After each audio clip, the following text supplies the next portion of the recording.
Hello everyone, আসসালামু আলাইকুম। Beauty টিপসে সবাইকে স্বাগতম জানাচ্ছি নতুন একটি ভিডিও দেখার জন্য। আশা করছি যে যেখান থেকে আমার ভিডিওটা দেখছেন সবাই অনেক ভালো আছেন, সুস্থ আছেন। আমিও আলহামদুলিল্লাহ আল্লাহর রহমতে আপনাদের সবার দোয়া ভালোবাসায় অনেক অনেক ভালো আছি। আজকে এই ছোট ভিডিওর মাধ্যমে আপনাদের সাথে কথা বলবো।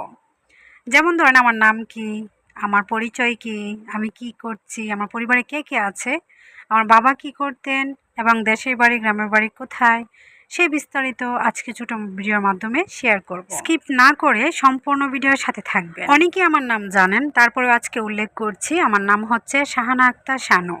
আমি অতি সাধারণ একটি মেয়ে। গ্রামে আমার জন্ম। আমার গ্রামের নাম হচ্ছে বড়হাট কবিলা, থানা হচ্ছে ইটনা, জেলা কিশোরগঞ্জ। আমার বাবার নাম হচ্ছে হাজী রায়হান উদ্দিন রেনু। আমার 3 ভাই 2 বোন। আমার বাবা ছিলেন একজন ব্যবসায়ী। আমি অনেক আদরের একটি মেয়ে ছিলাম। আমাকে সবাই ভাই বোন মা বাবা সবাই অনেক বেশি আদর করত। 5 ভাই বোনের মধ্যে সবচেয়ে বেশি আদরের আমি ছিলাম। এখনও সবাই অনেক বেশি আমাকে আদর করে। এটাও কিন্তু আল্লাহর একটি রহমত। আমাকে অনেক বেশি স্নেহ করে, সবাই অনেক বেশি সম্মানও করে। আমি আমার বোঝার পর থেকে বা আমার জ্ঞান হওয়ার পর থেকে আমি কখনো অভাব জিনিসটা দেখি নাই।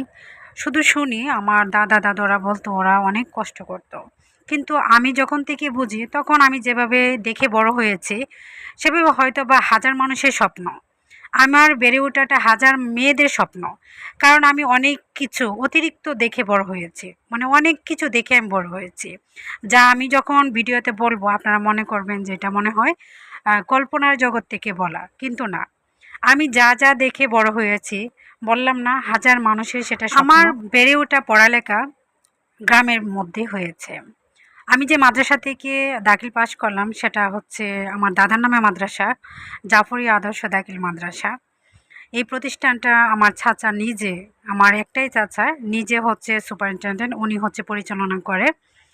আর যে জায়গাটায় তৈরি করা হয়েছে সেটা আমার বাবার কিনা জায়গা। ইটনা থানার ভিতরে এই মাদ্রাসাটা সবসময় ভালো রেজাল্ট করে। সেই জন্য মানে ইটনা থানার ভিতরে নামকরা একটা মাদ্রাসা গণনা করা হয় এই মাদ্রাসাটাকে, জাফরি আদর্শ দাখিল মাদ্রাসা। আমার বিয়ে হয়েছে শহরে, উজান এলাকায়। তবে শ্বশুরবাড়িতে থাকা হয় নাই। হাজব্যান্ডের চাকরির সুবাদে বা শ্বশুরে যেহেতু চাকরি করতো, সুবেদার মেজর ছিল আমার শ্বশুর। আমি বিভিন্ন ক্যাম্পে শুধু ঘুরেছি। 19 বছর জীবনে আমি গ্রামে খুব কমই গিয়েছি বা বেরিয়েছি, থাকাও হয়েছে খুব কম, 1 থেকে 1.5 বছর মনে হয় এরকম, বেশি থাকা হয় নাই। তাই এই 19 বছর ধরেই শহরে শহরে ঘুরতেছি। আর এখনও বর্তমানে আমি কিশোরগঞ্জ শহরের ভিতরে আছি। নিজস্ব সামান্য ছোট একটি জায়গা করে সেখানে ছোট একটি ঘর করে এখানে আমি বসবাস করছি।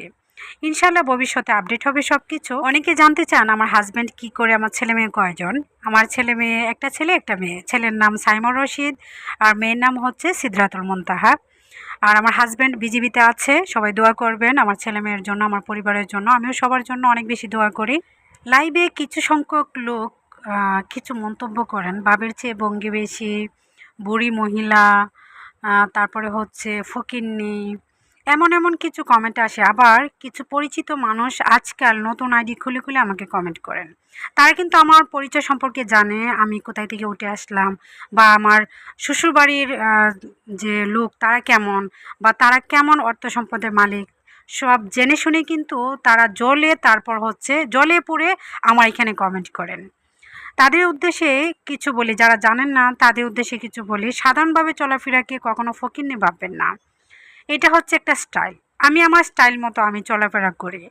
এতেই যে আমি ফকিন্নি হয়ে যাব তাও কিন্তু না। আমার যা আছে, একটা ছেলে সারা জীবন ইনকামই তা করতে পারে না। কারণ আমার বাবা, আমি মেয়ে হিসেবে যা পাবো, একটা ছেলে সারা জীবন ইনকামই করতে পারে না, তাহলে সঞ্চয় করবে কিভাবে? এটা হচ্ছে কি, কিছু কিছু ফ্যামিলির, সবার কথা বলি নাই, কিছু কিছু ফ্যামিলিতে সারা জীবন ইনকামই করতে পারে না। আমি তাদের উদ্দেশ্যে কথা বলছি। আবার সবার গায়ে নেবেন না। কিছু কিছু কমেন্ট আমাকে অনেক বেশি হিট করে, মনের ভিতর অনেক বেশি কষ্ট লাগে যখন পরিচিত কেউ এসে বাজে কমেন্ট করে বা অপরিচিত কেউ আইসাই হচ্ছে ঢুকেই বাজে বাজে কমেন্ট করেন। তাদের উদ্দেশ্যে বলি, লাইভ করি বলে বা অনলাইনে কাজ করি বলেই যে আমরা ফকিন্নি বা বাবের চেয়ে ভঙ্গি বেশি এমন কিছু আপনারা বলতে চান, এমনটা কিছু করবেন না। কেউ যদি কিছু করতে চায় তাদেরকে উৎসাহিত করার চেষ্টা করবেন। অনেক কথা বলে ফেললাম। কারো মনে যদি কোনো কষ্ট পেয়ে থাকেন ক্ষমা দৃষ্টিতে দেখবেন। সবাইকে ধন্যবাদ সম্পূর্ণ ভিডিওর সাথে থাকার জন্য। যারা যারা আমাকে সাপোর্ট করছেন সবাইকে অনেক অনেক ধন্যবাদ জানাচ্ছি। আর যারা নতুন হয়ে আমার চ্যানেলে আছেন অবশ্যই সাবস্ক্রাইব করে পাশে থাকবেন।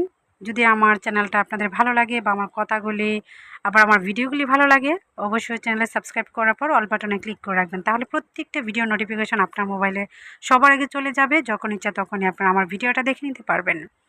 আজকের মতো আমি এখানে বিদায় নিয়ে নিচ্ছি। নতুন কোনো ভিডিওতে আবারও কথা হবে, দেখা হবে। সেই পর্যন্ত সবাই সুস্থ থাকুন, ভালো থাকুন। আল্লাহ হাফিজ।